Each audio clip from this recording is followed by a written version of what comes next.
Hoje vamos aprender como elaborar uma planilha para o monitoramento e controle de limpeza de uma casa ou apartamento utilizando o Planilhas Google.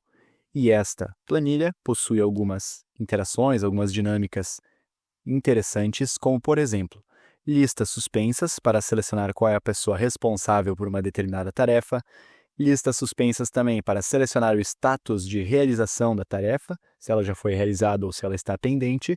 De forma dinâmica, é retornado o total de tarefas pendentes, também o total de tarefas por pessoa, além de uma lista que retorna apenas as tarefas que possuem o status pendente.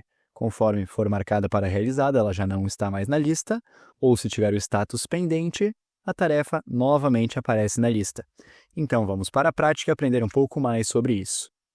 Aqui, então, temos uma estrutura básica para este exemplo prático, no qual utilizaremos dados fictícios e didáticos para estudo. Esta tabela, então, que possui uma coluna para o nome da tarefa, a frequência de realização média desta tarefa, data da última limpeza, data da próxima limpeza, e primeiro de tudo vamos inserir uma lista suspensa com os nomes das possíveis pessoas responsáveis para executarem as tarefas. Para inserir uma lista suspensa, então vou selecionar este intervalo de dados, abrir o menu Inserir e selecionar esta opção de lista suspensa. Aqui então, nas regras de validação de dados deste menu suspenso, podemos editar as opções da lista suspensa. Por exemplo, então, João, e opção 2, por exemplo, o nome Maria. Podemos também aplicar uma cor para estilização.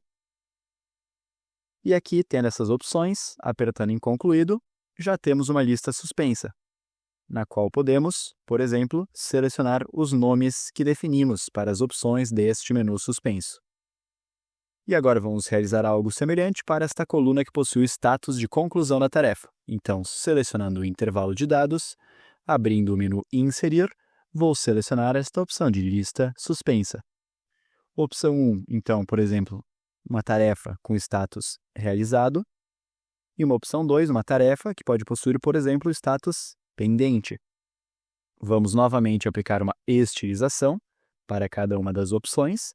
Apertando em concluído, já temos uma nova lista suspensa, com a opção, por exemplo, realizado e a opção pendente, que seriam os status de conclusão de uma tarefa. E agora sim, vamos iniciar algumas dinâmicas. Antes disso, aqui nas tarefas pendentes no total, há estas duas células que estão separadas, vou selecionar ambas e vou utilizar esta opção de mesclar células para tornar estas duas células uma única célula da planilha. Aqui, então, queremos o total, a quantidade de tarefas pendentes, ou seja, basicamente queremos analisar este intervalo de dados e contar quantas vezes aparece o texto, o valor pendente. Para isso, então, vamos utilizar a função cont.c. Então, digito igual a cont.c, esta função que realiza uma contagem condicional em um intervalo.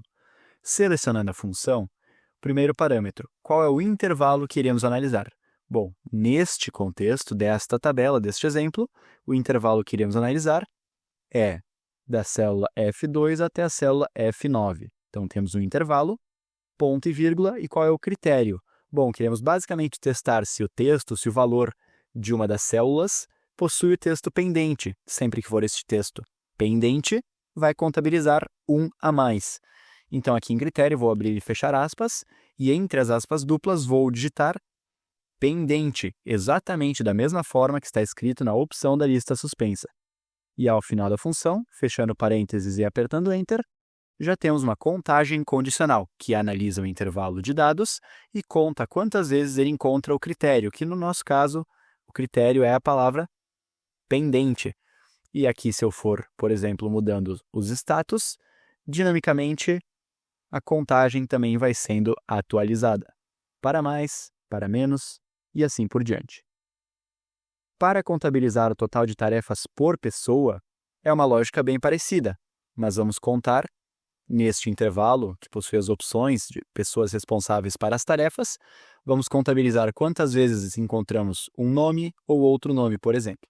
Então, aqui para João, igual a cont.c, seleciono a função, seleciono o intervalo de dados, que neste exemplo vai ser da célula C2 até a célula C9, ponto e vírgula, e o nosso critério é o texto, que no caso vai ser o nome da pessoa responsável. Então, abrindo e fechando aspas duplas, João, exatamente da mesma forma que está escrito na opção da lista suspensa, fechando parênteses e apertando Enter, e aqui para Maria vamos fazer a mesma lógica. Então, função conte.c, seleciono o intervalo, ponto e vírgula, critério, o nome da pessoa. Neste caso, Maria, por exemplo. Fechando parênteses e apertando Enter, já temos então o total de tarefas por pessoa.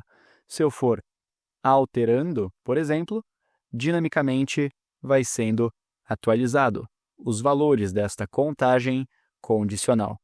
Por exemplo, neste contexto, teríamos 6 tarefas para o João, 2 tarefas para a Maria. Ou alterando dinamicamente, 4 tarefas para o João, 4 tarefas para a Maria e assim por diante. E para finalizar, vamos aprender como retornar de forma dinâmica os nomes das tarefas pendentes, ou seja, vamos analisar o intervalo e sempre que o status for pendente, queremos retornar nesta lista o nome da respectiva tarefa. E para isso, vamos utilizar a função query. E se você quiser aprender um pouco mais sobre a função query no Planilhas Google, há um vídeo bastante interessante do canal que vou deixar aqui na tela para aprender mais sobre essa poderosa função query. Muito bem, então dando sequência, vou selecionar a função query, primeiro parâmetro, intervalo de dados que iremos analisar. Neste contexto, vou selecionar todo este intervalo, da célula A2 até a célula F9, ou seja, toda a nossa tabela, sem os cabeçalhos neste contexto. Muito bem, então temos o intervalo de dados que iremos analisar. Ponto e vírgula. E agora então a consulta. O que queremos retornar deste intervalo de dados? Vou abrir e fechar aspas duplas e aqui então utilizar a sintaxe específica da função query. Então vamos lá. Vou digitar select para selecionar dados, select A, ou seja, selecione os dados da coluna A, que são os nomes das tarefas, where, ou seja, aonde, where F, ou seja, aonde a coluna F, então tiver o valor, igual a, aqui vou abrir e fechar aspas simples, e digitar pendente, exatamente igual à forma que está escrita nesta opção da lista suspensa. E ao final da função, fechando parênteses, então em resumo, vamos selecionar os dados da coluna A, ou seja, os nomes das tarefas, aonde o valor da coluna F, ou seja, o status, for igual ao texto pendente. E agora, ao final da função, apertando Enter, já temos, de forma dinâmica, o retorno das tarefas pendentes. Por exemplo, aqui limpar a geladeira está com status pendente. Se eu selecionar, por exemplo, esta opção, trocar lençóis e colocar o status pendente, já apareceu aqui trocar lençóis. Limpar vidros, pendente, já aparece na lista. Limpar geladeira, se eu mudar do pendente para o realizado, já some da lista. E agora que você aprendeu como elaborar uma planilha para o controle de limpeza da casa ou apartamento, com contagens condicionais e também retornos por meio da função query no Planilhas Google, vou deixar aqui na tela um outro vídeo bastante interessante do canal para continuarmos aprendendo e evoluindo nas planilhas.